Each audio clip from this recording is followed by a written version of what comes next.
right, brother.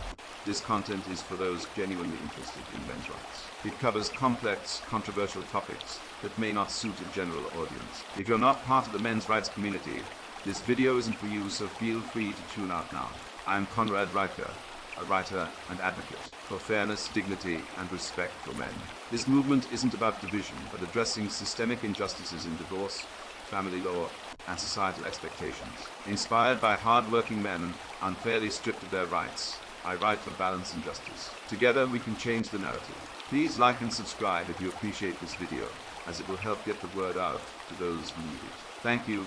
Please relax and enjoy.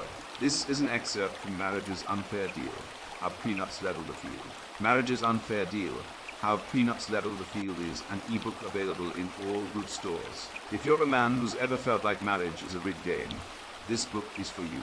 If you've ever wondered why the rules seem stacked against you, why your hard-earned assets are at risk, or why society expects you to sacrifice everything while offering little in return, you're not alone. I've been there.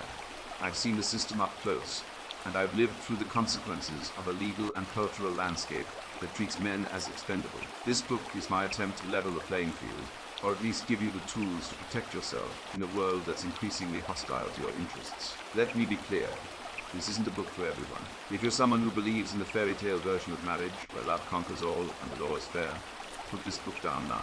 Go read a romance novel, or binge a feel-good movie. But if you're a man who values logic, reason, and self-preservation, keep reading. This book is for men who want to understand the harsh realities of modern relationships and take control of their futures. It's for men who refuse to be gaslit into thinking their concerns don't matter. It's for men who are tired of being told to man up while being stripped of their rights, their dignity, and their resources.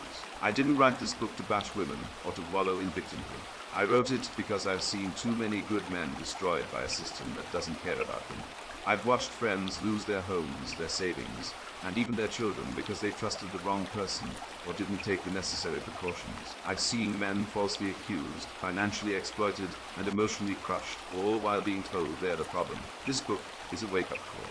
It's a guide to navigating a world where the odds are stacked against you, and it's a roadmap to reclaiming your power. Inside, you'll find hard truths about marriage, divorce, and the legal system. You'll learn why prenuptial agreements aren't just for the wealthy, they're essential for any man who wants to protect his future. You'll discover how feminist ideologies have reshaped societal norms to disadvantage men, and you'll see the real-world consequences of policies that prioritize gender over merit. You'll also get practical advice on how to safeguard your assets, defend yourself against false allegations, and stand up for your rights in a world that often seems determined to silence you. This book isn't about fear-mongering or spreading doom and gloom. It's about empowerment. It's about giving you the knowledge and tools you need to make informed decisions and protect yourself from exploitation.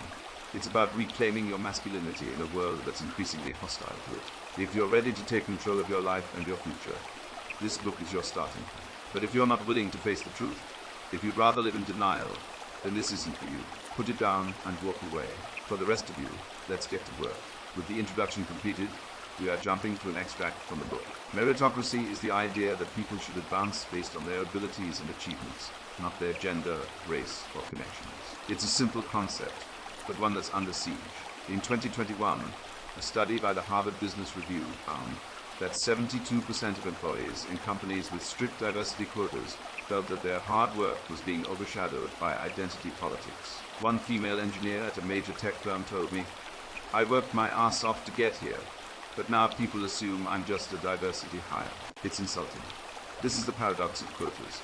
They're meant to promote fairness, but they often end up devaluing the very people they're supposed to help. Take the case of a prestigious university that implemented gender quotas for faculty positions. On paper, it looked like progress, but in reality, it backfired. A male professor who'd been passed over for promotion told me they hired a less qualified candidate just to meet the quota. Now the department is struggling to keep up with research output. The long-term effects, a decline in innovation and a culture of mediocrity. When you prioritize identity over ability, you're not just hurting individuals, you're sabotaging the entire organization. In the financial sector, quotas have had similarly disastrous results. A friend of mine at a top investment firm shared a story about a team that was forced to hire a certain number of women to meet diversity targets. The new hires weren't bad, he said, but they weren't the best either.